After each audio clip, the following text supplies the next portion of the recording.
Let's go to line number 4. Good morning, Simeon Tshakapesh. You're on the air, sir. Good morning. Morning to you.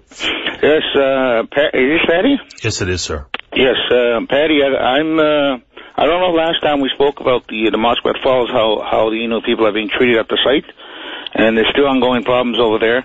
And I got an inbox email from one of the workers of the people. One of the things I encountered again this time is not be able to speak their own language. I mean, come on.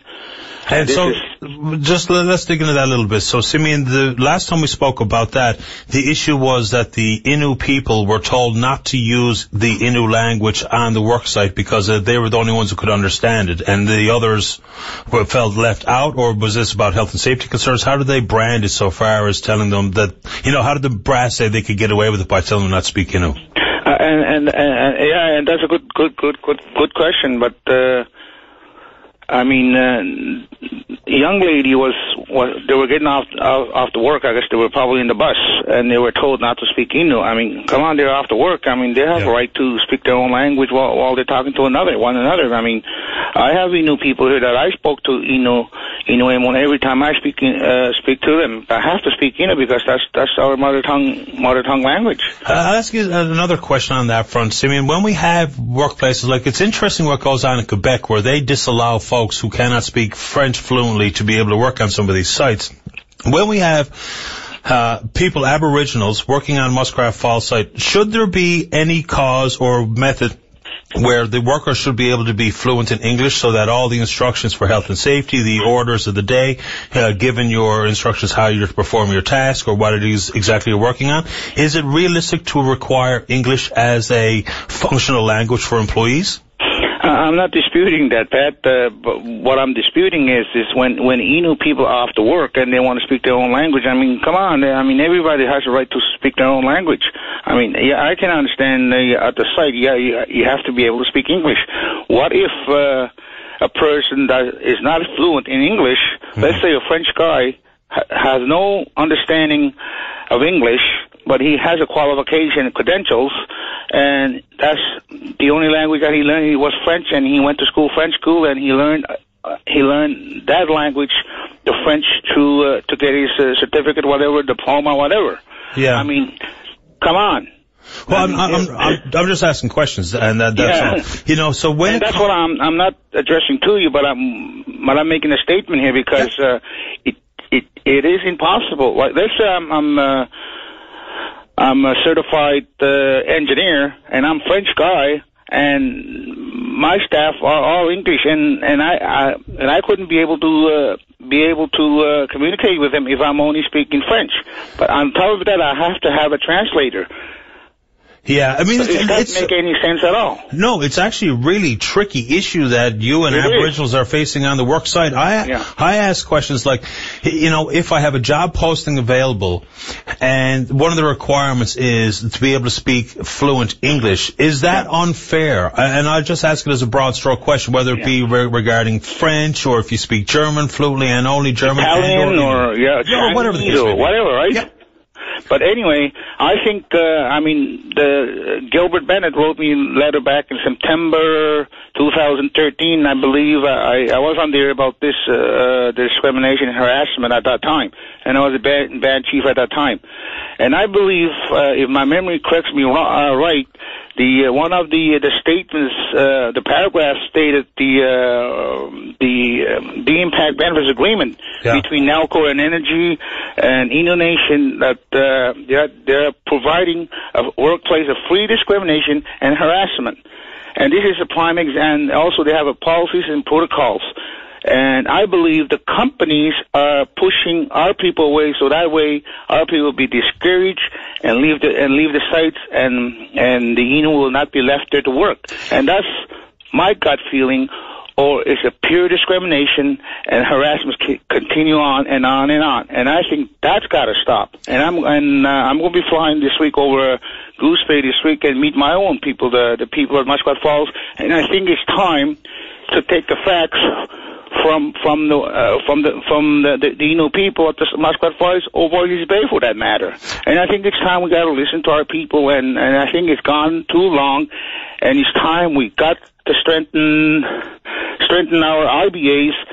Instead of our people being discriminated and being harassed, not given a chance to work, and that's got to stop. The Innu made this happen, this project. If the Innu didn't vote it in favor, this project wouldn't happen at all. Yeah, which is also, you and I have had this conversation too about how the New Dawn Agreement and others were negotiated and settled eventually. RBA, is that the benefits agreement? Is that what that acronym means? That is Impact Benefits Agreement, yes, okay. New Dawn Agreement. But New Dawn Agreement seems like it is not protecting our people. I mean, the Innu people got to be protected. This land belongs to the Innu people. There's no doubt in my mind this land is our land. And we were here first.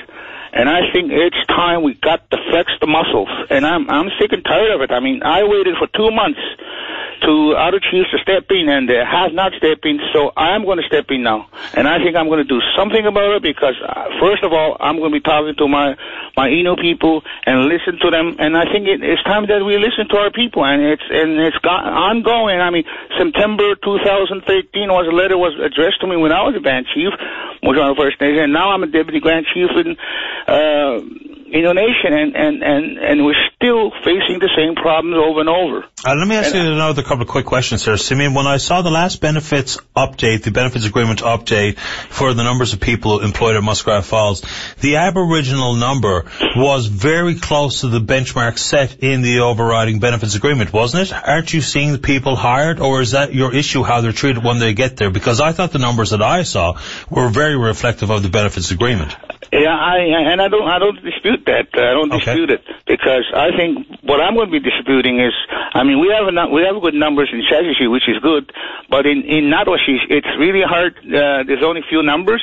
Is it because the travel arrangements? Is it because the lack of experience? I mean, we train people here, like securities. I trained security people when I was in the band chief, and we also train heavy equipment operators, carpenters, and I think, why are these people not hired? I mean, come on. I mean, I think on the island, there's a lot of workers down there.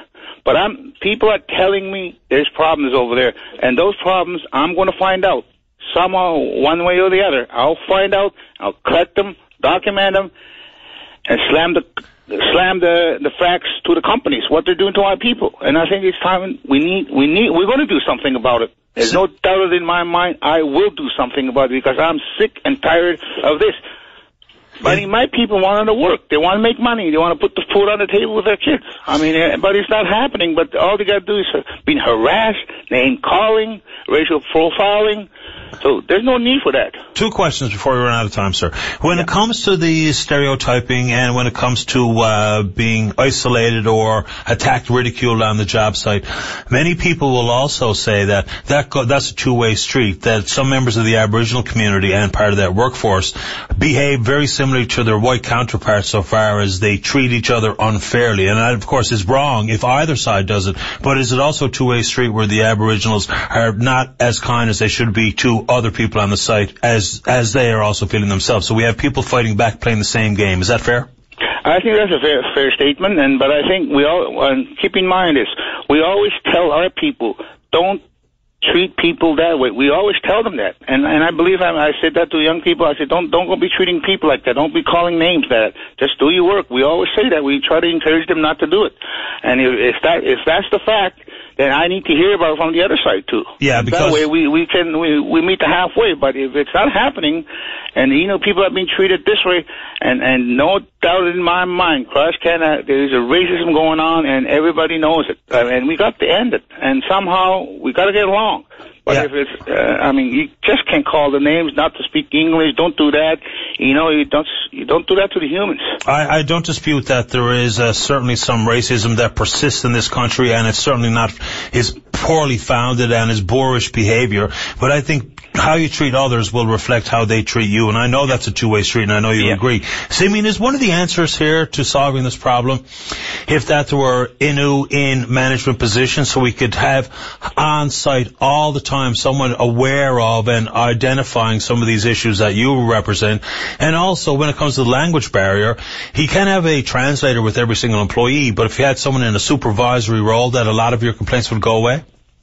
Yes, and I think that's one of the things that we're talking about. Right? We need someone who is very fluent in English, who's not afraid to speak up, and who will represent the Innu people. And that person's got to be Innu, and that person's got to be really credible, and that person's got to be fluent in English, Innu and know the policies and procedures and agreements. And that person, we need a few guys on site. That way they monitor the situation. If they see something, our side doing that stuff, and we'll stop it right away. Yeah, because people will stop it right away. And I think if this doesn't stop, they're going to hear a drumbeat.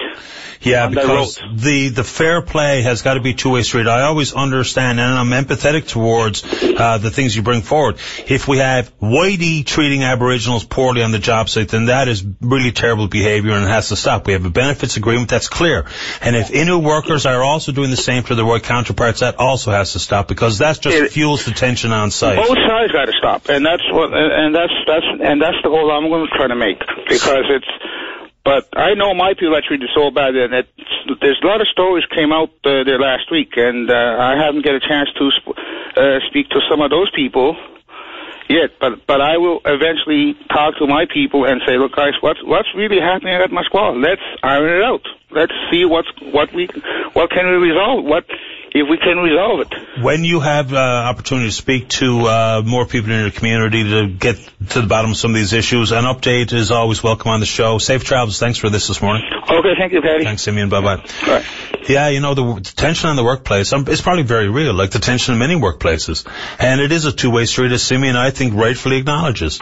We've got that built-in tension, and bet your bottom dollar, some of this is because of the racial bias and because of the stereotyping and because of the discrimination that we're so willing to lobby or to lob at various groups, not just Aboriginals. But when it's reciprocated with the same type of treatment, we have a huge problem. That just adds fuel to the fire. So the people on staff in management or supervisory roles, your overriding job is not to just hand out the rules of the day and here's how we're going to proceed with the tasks of the day.